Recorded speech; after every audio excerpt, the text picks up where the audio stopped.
Electron, ये जो electron होता है, इस इलेक्ट्रॉन को व्यक्त करने का तरीका क्या होता है? इसको व्यक्त करते हैं हम, देखो, एक तो क्रॉस से, एक डॉट से और एक ई से। ये तीन तरीके होते हैं इलेक्ट्रॉन को व्यक्त करने के। भाई कौन से कक्ष में कितने इलेक्ट्रॉन आते हैं, तो हम क्रॉस से भी व्यक्त कर सकते हैं, डॉट से भी व्यक्त कर सकते हैं और ई से भी हम इलेक्ट्रॉन को व्यक्त कर सकते हैं। अब इलेक्ट्रॉन भरा कैसे जाता है, मैं यहाँ पर कुछ सारणी बता रहा हूँ आपको, सारणी को आपको समझना है, क्योंकि इलेक्ट्रॉन भरने का एक फॉर्मूला होता है। यहाँ पर एक सूत्र बनता है, क्या सूत्र बनता है? 2n²। यहाँ पर 2n² बनता है। n का मतलब होता है यहाँ पर कक्ष, क्या होता है? कक्ष होता है। n का मतलब कक्ष होता है, और जिसको बोलते हैं हम क्रमांक, क्या बोलते हैं? क्रमांक। यानी कौन से क्रमांक पे? तो यहाँ पर जो कक्ष होते हैं ना, कक्ष 4 होते हैं हमारे पास में। कितने कक्ष होते हैं? 4। पहले होता है K, L, M और N। ये 4 कक्ष होते हैं। वैसे कक्ष तो बहुत बढ़ते जाते हैं, लेकिन 4 तक का ही हम अध्ययन करेंगे, बाकी इससे आगे बहुत होते हैं। आपको ज़्यादा नहीं बताना है, केवल जितना आपका सिलेबस है उतना ही आपको कवर करना है। पहले नंबर पे K कक्ष होता है, दूसरे नंबर पे L कक्ष होता है, तीसरे पे M होता है और चौथे पे N होता है। अब K कक्ष होता है, L कक्ष होता है, M कक्ष होता है, N कक्ष होता है। K कक्ष होता है, K कक्ष का जो पावर होता है, पावर स्टैंड का सबसे ज़्यादा निर्भर होता है यहाँ पर। ये 1 नंबर पे आता है, ये 2 नंबर पे आता है, ये 3 नंबर पे, ये 4 नंबर पे। ऐसे 5 नंबर बन जाएगा, 6 नंबर बन जाएगा, 7 नंबर बन जाएगा, 8 नंबर, इस तरीके से बढ़ता रहता है। तो ये कक्ष होते हैं। अब ये जो कक्ष होते हैं, इन कक्षों में किस तरीके से इलेक्ट्रॉन भरे जाते हैं, इन कक्षों में किस तरीके से इलेक्ट्रॉन भरे जाते हैं। तो इलेक्ट्रॉन भरे जाते हैं, उसके लिए आपको कुछ रूल्स याद करने हैं। रूल्स क्या क्या होते हैं उसकी मैं आपको फोटो लिखकर भेज दूंगा कि कौन सा रूल्स किस तरीके से आपको सॉल्यूशन करना है। तो मैं यहाँ पर वैसे बता देता हूँ। K कक्ष होता है, उसका पहले नंबर पे आता है, L कक्ष 2 नंबर पे आता है, M कक्ष 3 नंबर पे आता है, N कक्ष 4 नंबर पे आता है। ये है 1 से 20 तक। 1 से 20 तक के जो तत्व होते हैं, उन तत्वों का इलेक्ट्रॉनिक विन्यास निकालते हैं किसके द्वारा? K, L, M, N के द्वारा। 1 से 20 तक के तत्वों का इलेक्ट्रॉनिक विन्यास निकाला जाएगा K, L, M, N तत्वों का ओनली। इसके साथ ही किस तरीके से निकालते हैं, यहाँ पर एक फॉर्मूला बनता है, देखना मैं बताता हूँ। कि जैसे मान लो K कक्ष है, अब इस K कक्ष का मतलब 1 नंबर पे आता है, तो इसमें इलेक्ट्रॉनों की संख्या क्या होगी? इलेक्ट्रॉनों की संख्या, इसमें इलेक्ट्रॉनों की संख्या कितनी होती है? तो इसके लिए हम फॉर्मूला बनाते हैं 2n²। तो 2 और 1 का पावर, तो 2 इलेक्ट्रॉन। यानी ये जो K कक्ष होता है ना, इस K कक्ष में कितने इलेक्ट्रॉन भरे जाएंगे? Only 2 electron. न तो ये 2 से ज़्यादा ले सकता है, न 2 से कम ले सकता है। यानी कहने का मतलब ज़्यादा 2 से ज़्यादा नहीं होंगे, 2 से कम हो सकता है। 2 से ज़्यादा नहीं होंगे, 2 से कम हो सकते हैं K कक्ष में। क्योंकि 2 से ज़्यादा इसलिए नहीं होगा, कारण जैसे मान लो कि एक पेन है और इस पेन में एक ही रिफल हम डाल सकते हैं। अगर हम इस पेन में 2 रिफल डालना चाहिए तो डल जाएगी क्या? नहीं डलेगी। एक ही पेन है अपने पास में और एक पेन में एक ही रिफल डल सकती है, 2 नहीं डल सकती है। इसका मतलब इस पेन का जो पावर है वो कितना है? ओनली 1 का ही है। पेन का पावर 1 का है, तो एक ही पेन, एक ही रिफल डाली जा सकती है, 2 रिफल इसके अंदर नहीं डाली जाएगी। कहने का मतलब वही है कि जो K कक्ष का पावर स्ट्रेंथ है, यानी इसकी जो शक्ति है, वो ओनली 2 इलेक्ट्रॉन की है। 2 से ज़्यादा इलेक्ट्रॉन को यह शेयर नहीं कर सकता। मान लो अगर हम 3 इलेक्ट्रॉन बनना चाहेंगे, तो ये 3 इलेक्ट्रॉन K में नहीं जाएंगे, K में ओनली 2 इलेक्ट्रॉन होंगे और K के बाद में जो एक इलेक्ट्रॉन होगा, ये 1 इलेक्ट्रॉन आएगा किसमें? L कक्ष में। इस तरीके से ये कक्ष आगे बढ़ते रहेंगे। तो ये फॉर्मूला लगाकर हम क्या करते हैं? उस इलेक्ट्रॉनिक विन्यास को प्रदर्शित करते हैं। इसी के बाद में ये K कक्ष हो गया। K के बाद में L कक्ष होता है। L कक्ष में कितने इलेक्ट्रॉन होते हैं? तो इसमें 8 इलेक्ट्रॉन भरे जाते हैं। अब कैसे देखना? 2n², 2, और इसका क्रमांक कितना है? 2 नंबर पे, तो यहाँ n का मान 2 लगाना है। 2 × 2 × 2, तो 8 इलेक्ट्रॉन हो गए। अब K कक्ष में कितने, L कक्ष में कितने इलेक्ट्रॉन भरे जाते हैं? 8 इलेक्ट्रॉन भरे जाते हैं। कितने इलेक्ट्रॉन भर सकते हैं हम? 8, क्योंकि अष्टक जो होता है, कक्ष होता है, अष्टक होता है, वो 8 इलेक्ट्रॉन पर जाकर पूर्ण होता है। कितने इलेक्ट्रॉन पर? 8 इलेक्ट्रॉन पर। ये तो क्या है? मूल कक्ष है। K, L, M, N जो कक्ष होते हैं वो मूल होते हैं, और इस जो उप कक्ष होते हैं, क्या होते हैं? उप कक्ष। इसके उप कक्ष होते हैं S, P, D और F। ये उपकक्ष होते हैं। उपकक्षों को भी हम ध्यान से पढ़ेंगे। अरे बात समझ में? उपकक्षों का भी हम ध्यान से अध्ययन करेंगे, क्योंकि इन्हीं के द्वारा इनका निर्माण हुआ है। तो इनके द्वारा हम 118 तत्वों का इलेक्ट्रॉनिक विन्यास निकाल सकते हैं। इसके द्वारा हम 1 से 20 तक का निकालेंगे। ये जो अपन इलेक्ट्रॉनिक विन्यास निकालेंगे वो अपने आप में एक सूत्र फॉर्मूला प्रदर्शित करते हैं। रासायनिक नाम किस तरीके से अपने पास में रासायनिक नाम आ रहा है, उसका किस तरीके से हम फॉर्मूला बनाएंगे। तो ये हो गया अपने पास में के अंदर तो हो गए क्या 2 इलेक्ट्रॉन, एल में हो गए 8 इलेक्ट्रॉन। अब एम की हम बात करते हैं। एन में टोटल तो 18 इलेक्ट्रॉन होते हैं लेकिन भरे जाते हैं 8 इलेक्ट्रॉन। वही बात अब एम में हम बात करेंगे 3 नंबर पे आता है 2 3 का पावर 2 × 3 × 3 18 इलेक्ट्रॉन हो गए। इसी तरीके से 2 4 का पावर 2 × 4 × 4 तो यहाँ पर हो गया 16 और 16 दूनी 32 इलेक्ट्रॉन, यहाँ पर 32। तो के एल एम और एन में हो गए 32 इलेक्ट्रॉन। तो इस तरीके से के में 2, एल में 8, एम में 18 और एन में 32। अब इनका पावर स्ट्रेंथ होता है, आपसे पूछ लिया जाए कि एम का पावर स्ट्रेंथ क्या है 18, टोटल 18 जोड़ लो आप 2 और 8 10, 10 और 8 18 हो गया।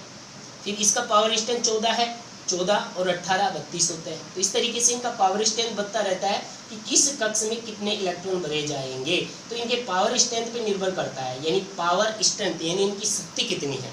तो के कक्ष में 2 इलेक्ट्रॉन, एल कक्ष में 8 इलेक्ट्रॉन, एम कक्ष में 18 इलेक्ट्रॉन और एन कक्ष में 32 इलेक्ट्रॉन। इस तरीके से इन कक्षों में इलेक्ट्रॉन बढ़ते जाते हैं और इलेक्ट्रॉन भरेंगे तो कक्ष हमारा प्रदर्शित होता जाता है। अब हम इलेक्ट्रॉनिक विन्यास निकालते हैं। तो इलेक्ट्रॉनिक विन्यास निकालेंगे तो इसके मैं कुछ बता देता हूँ आपको कि अंतिम कक्ष में क्या क्या इलेक्ट्रॉन होता है। इसके 2 रूल्स इंपॉर्टेंट याद रखना है। मेन बात तो ये है क्योंकि अंतिम कक्ष यानी कोई भी तत्व है वो कितने इलेक्ट्रॉन ले सकता है और कितने इलेक्ट्रॉन दे सकता है। रूल्स, कोई भी तत्व है 1 से 4 तक इलेक्ट्रॉन ले सकता है। 1 से 4 तक इलेक्ट्रॉन लेगा तो इसकी संयोजकता बनेगी क्या, इसकी संयोजकता होगी 1 से 4 तक बढ़ती है। क्या होती है, बढ़ती है, यानी 1 से 4 तक बढ़ेगी। 1 इलेक्ट्रॉन लेगा तो प्लस की 1 हो जाएगी, 2 इलेक्ट्रॉन लेगा तो प्लस की 2 हो जाएगी, 3 इलेक्ट्रॉन लेगा तो प्लस की 3 हो जाएगी, 4 इलेक्ट्रॉन लेगा तो प्लस की 4 हो जाएगी। 1 से 4 तक बढ़ती है। एक रूल्स तो ये होता है। एक होता है क्या, रूल्स नंबर 2, कोई भी तत्व है 1 से 4 इलेक्ट्रॉन त्याग सकता है। क्या कर सकता, चलिए यहाँ पर त्याग न लिखना, त्यागता है। अगर त्यागेगा तो 1 से 4 तक बढ़ेगी और अगर ग्रहण करेगा, क्या करेगा, ग्रहण करने पर क्या होगी, 1 इलेक्ट्रॉन ग्रहण कर रहा है माइनस की 1, 2 इलेक्ट्रॉन ग्रहण कर रहा है माइनस की 2, 3 इलेक्ट्रॉन ग्रहण करना है माइनस की 3, 4 इलेक्ट्रॉन ग्रहण कर रहा है माइनस की 4। तो 1 से 4 तक बढ़ती है और 1 से 4 तक घटती है। रूल्स ये बन गया, ये 2 बातें आती है अपने पास में, इन दोनों से एक रूल्स बन गया कि कोई भी तत्व है 4 से ज़्यादा इलेक्ट्रॉन न तो लेता है न देता है। लेकिन क्या होता है, संयोजकता 1 से 7 तक होती है, इसके बाद में भी संयोजकता बढ़ती है। 1 से 4 तक तो संयोजकता हो ही जाती है, वो नेगेटिव होगी पॉजिटिव होगी। नेगेटिव और पॉजिटिव से यहाँ पर कोई प्रभाव नहीं पड़ेगा, चाहे उसकी नेगेटिव संयोजकता हो चाहे पॉजिटिव हो, आपको काम पॉजिटिव में ही यूज करना है। माइनस का नहीं लगाना है उसके साथ, भाई माइनस की संयोजकता है तो माइनस लगा देंगे, नो। अपन को नेगेटिव हो चाहे पॉजिटिव हो इसका कोई प्रभाव नहीं होता है। इसी के साथ क्या होता है कि कोई भी तत्व है, अगर जैसे मान लो कोई भी तत्व है वो ऑक्सीजन के साथ साझा करता है, किसके साथ, ऑक्सीजन के साथ, ऑक्सीजन के साथ साझा करेगा तो संयोजकता 1 से 7 तक बढ़ जाती है।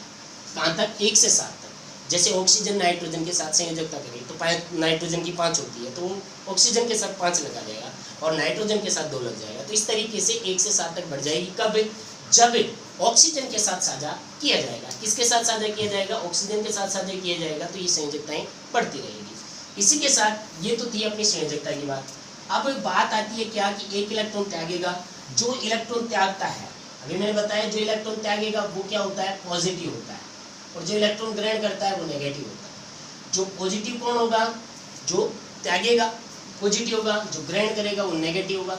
और जो पॉजिटिव होता है वो धातु होती है, मेटल होती है, और जो क्या होता है, नेगेटिव होता है वो अनमेटल होती है, यानी अधातु होती है। अब यहाँ पर धातु और धातु का डिफरेंट आ गया अपने पास में, क्या कि जो पॉजिटिव है, इलेक्ट्रॉन त्याग रही है, वो तो धातु है, पॉजिटिव है, और जो इलेक्ट्रॉन ग्रहण कर रही है वो अधातु है, यानी वो अनमेटल है। मेटल पॉजिटिव होती है, अनमेटल क्या होती है, अधातु होती है, अनमेटल होती है। अब इसी के साथ एक पॉइंट और बनता है, इन दोनों के बीच का एक समूह बनता है उपधातु। क्या बनती है, उपधातु। उपधातु क्या होती है? उपधातु जो होती है ना, वो न तो इलेक्ट्रॉन ग्रहण करती है, न इलेक्ट्रॉन त्यागती है। यानी न तो इलेक्ट्रॉन ग्रहण करेगी, न इलेक्ट्रॉन त्यागेगी, यानी वो अपने अष्टक में क्या होगी? अष्टक में पूर्ण होती है। वो क्या होती है? अपने अष्टक में पूर्ण होती है। न तो उसको जरूरत पड़ती है लेने की, न उसको देने की जरूरत पड़ती है। अब यहाँ पर एक साधारण तरीके से एक उदाहरण से समझाता हूँ मैं आपको। इलेक्ट्रॉनिक विन्यास कल सिखाऊंगा, एक उदाहरण समझना कि दो मित्र हैं, मित्र ए और मित्र बी। एक मित्र ए है, एक मित्र बी है। ए मित्र के पास है 100 रुपये, बी मित्र के पास है 500 रुपये। ठीक है। अब ए मित्र है ना, जिसने कुछ खरीदारी की, खरीदा सामान। अब इसने सामान खरीदा कितने रुपए का? इस ए मित्र ने है ना कितने रुपए का? 400 रुपये का सामान खरीद लिया। 400, ए मित्र ने 400 रुपये का सामान खरीद लिया। अब ए मित्र ने 400 रुपये का सामान खरीद लिया और ये दोनों है ना जो साथ मार्केट जाते हैं, दोनों साथ मार्केट चले गए। ए मित्र ने 400 रुपये का सामान खरीद लिया, बी मित्र ने खरीदा चाहे नहीं खरीदा, लेकिन इसके पास 500 रुपये थे और इस मित्र को पता भी है कि इसके पास 500 रुपये है। अब क्या करेगा? इस मित्र के पास तो 100 रुपये ही थे, तो इसको 300 की जरूरत पड़ रही है। कितने की? 300। अब 300 की जरूरत पड़ रही है तो इसके पास 300 रुपये है नहीं है, तो ये सामान खरीदेगा कब खरीदेगा? जब इसके पास 300 रुपये होंगे। तो ये क्या करेगा? इससे बात करेगा, इससे साझा करेगा। साझा क्या करेगा? ये इसको ये कहेगा कि आप मुझे 300 रुपये दे दीजिए, मैं आपको घर चल के दे दूंगा। तो ये मित्र इसको 300 रुपये देगा, तब ये क्या करेगा? सामान खरीदेगा। अब ये मित्र क्या सोचेगा? ये सोचेगा कि मैं अगर इसको 300 रुपये दे दूंगा तो मैं घर वालों को क्या जवाब दूंगा। तो इसीलिए ये मित्र इसको तुरंत 300 रुपये नहीं देगा। ये सोचेगा तो ये मित्र सामान नहीं खरीदेगा। इसका मतलब क्या हुआ? इसका मतलब ये हुआ कि जो बी मित्र था ना, इसने अपने दिमाग से साझा किया, दिमाग से ये लगाया कि मैं मित्र ए को अगर पैसे दे देता हूँ तो ये ए मित्र है वो क्या करेगा? मुझे हो सकता है पैसे दे या नहीं दे, और ये घर वालों को क्या जवाब देगा, इसलिए ये मित्र इसको 300 रुपये नहीं देगा। बल्कि परंतु अगर यही मित्र है जो कितने रुपए का सामान खरीदे? 150 रुपये का सामान खरीद लिया, मान लो कितने रुपए का? 150 रुपये। अब इसके पास फिर 50 रुपये कम बच रहे हैं, कम है, तो ये क्या करेगा? वापस इससे बात करेगा। तो ये क्या करेगा? इसको 50 रुपये तो दे देगा, लेकिन 300 नहीं देगा। अरे आप किसी से 10 रुपये मांगोगे तो 10 तो आपको कोई भी दे सकता है, लेकिन अगर आप 1000 रुपये मांगोगे तो आपको कोई नहीं देगा। क्यों नहीं देगा? क्योंकि 1000 रुपये ज़्यादा होता है, तो जितना पावर स्ट्रेंथ होता है उतना निर्भर करता है। तो ये मित्र इसको दे तो देगा, 300 भी देगा, लेकिन 300 देने से पहले ये 4 बार सोचेगा। तो इस तरीके से क्या होता है? मेटल और अनमेटल बन जाती है। अब ये तो देने वाला है तो ये तो पॉजिटिव बनेगा, और ये लेने वाला है इसलिए ये नेगेटिव बनेगा। तो ये तो बनेगी क्या? अनमेटल, और ये बनेगी मेटल। आइए नहीं बात समझ में, ये अनमेटल बन जाएगा। मित्र ए अनमेटल है, मित्र बी मेटल है। क्यों? क्योंकि इसने इसको कर्जा दिया है। जो कर्जा देता है वो क्या होता है? पॉजिटिव होता है। जो कर्जा लेता है वो नेगेटिव होता है। आइए समझ में, जो देता है वो पॉजिटिव होता है, जो लेता है वो नेगेटिव होता है। कितने मिनट का हो गया? 13।